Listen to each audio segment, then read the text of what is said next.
আমরা 25 জন ফেলো নির্বাচিত করেছিলাম। নানা কারণে 4 জন ফেলোশিপ কর্মসূচিতে শেষ পর্যন্ত থাকতে পারেননি।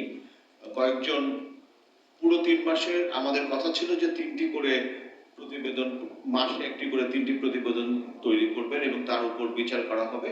সেক্ষেত্রেও 2-1 জন তাদের ব্যস্ততার জন্য হয়তো পুরোপুরি 3টি রিপোর্ট দিতে পারেননি। কিন্তু আমরা যে সময় ফেলোশিপ কার্যক্রমটা পরিচালনা করেছি সেই সময়টা ছিল খুবই নানা ইস্যুতে অত্যন্ত ব্যস্ত সময়।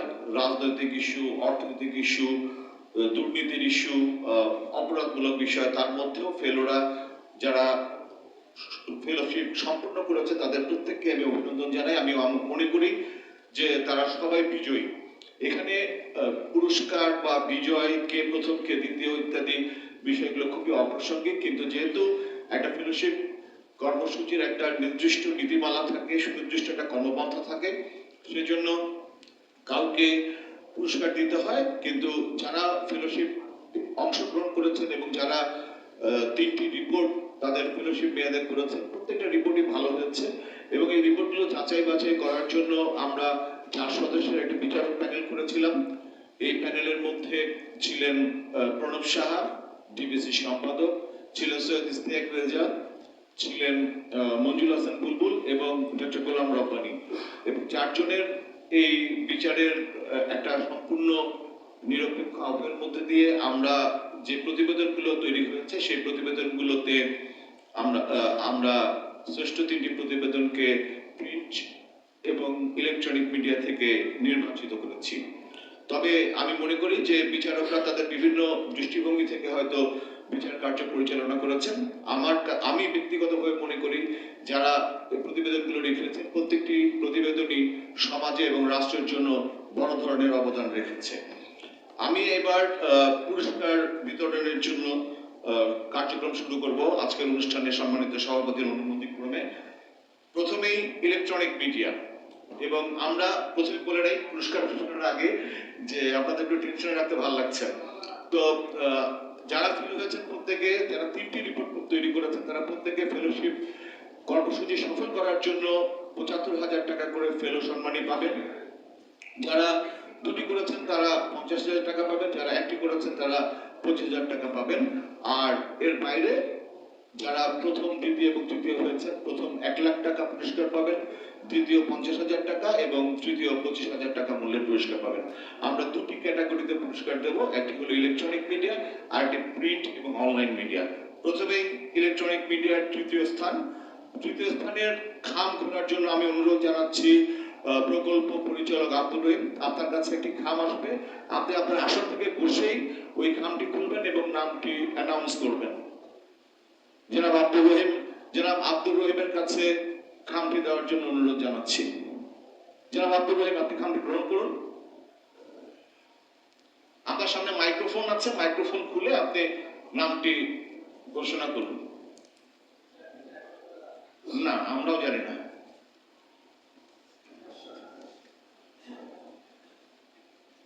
আশার যারা আছেন তারা মাননীয় মন্ত্রী মহোদয়ের পাশে আসেন। আশার যারা আছেন মাননীয় মন্ত্রী মহোদয়ের পাশে আসেন। যিনি তৃতীয় স্থান অধিকার করেছেন ইলেকট্রনিক মিডিয়া ক্যাডারে, তার নাম হচ্ছে জনাব Bayezid Hossain, staff reporter, GTV. Bayezid, আপনি যদি সামনে আসেন, পুরস্কার মাননীয় মন্ত্রী আপনাকে অনুরোধ করছি সম্মানের চেক মাননীয় মন্ত্রী মহোদয় সম্মানের চেকটা তার কাছে দিবেন। সম্মানের চেকটা বায়েজিদ, আপনাকে অনেক অভিনন্দন।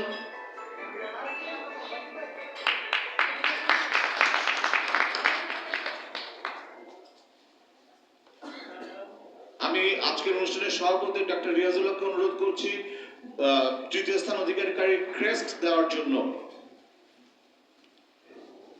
আমি মঞ্জুল হাসান বুলুল ভাইকে অনুরোধ করছি তাকে ফুল দিয়ে, কারণ এটা বুলুল ভাইদের সাংবাদিকতার জগতের একটা কৃতিত্ব। বুলুল ভাই যদি তাকে ক্রেস্ট দিয়ে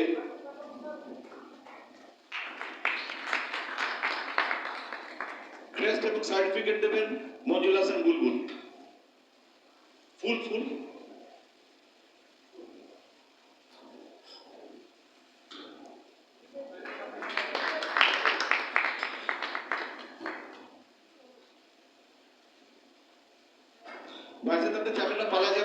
আসেন, আপনার একটা প্রতিক্রিয়া আমরা শুনবো। ওটা আপনার কেউ নেবে না, আর ওটা নিলেও ব্যাংকে জমা দিতে পারবে না।